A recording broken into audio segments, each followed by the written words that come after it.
कोल्हापूर जिल्ह्यातील Jaysingpur railway station पलीकडील नवीन Sangli Kolhapur बायपासवर hotel signature जवळ मंगळवारी दुपारी पेट्रोलनं भरलेला टँकर पलटी होऊन मोठा अपघात झाला।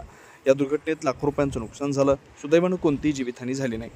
दुपारी 4 ते 4:30च्या सुमारास हा अपघात घडला। अपघातानंतर बायपासवरील वाहतूक जवळपास 2.5 ते 3 तास विस्कळीत झाली। टँकर चालकानं प्रसंगावधान राखत दरवाजाची काच फोडून बाहेर उडी मारत स्वतःचा जीव वाचवला।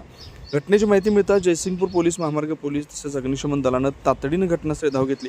सुरक्षेच्या दृष्टीनं वाहतूक काही काळ बंद ठेवण्यात आली। त्यानंतर 2 क्रेनच्या मदतीनं पलटी झालेला टँकर रस्त्याच्या बाजूला हटवण्यात आला।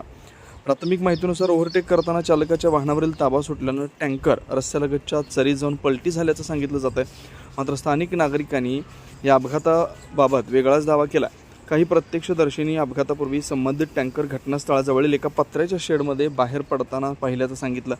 यामुळे अपघातामागं इंधन अपराध किंवा तस्करीचा प्रकार तर नाही ना असा संशय स्थानिकांकडून व्यक्त केला जातोय। परिसरात संबंधित शेडमध्ये पेट्रोल डिझेल टँकरची नियमित ये जा होत असल्याची चर्चा रंगली आहे। त्यामुळे संबंधित तेल कंपन्या, मिरज डेपो प्रशासन आणि स्थानिक पोलीस प्रशासनानं या प्रकरणाची सखोल चौकशी करून सत्य समोर आणावं अशी मागणी नागरिकांच्यातून होते।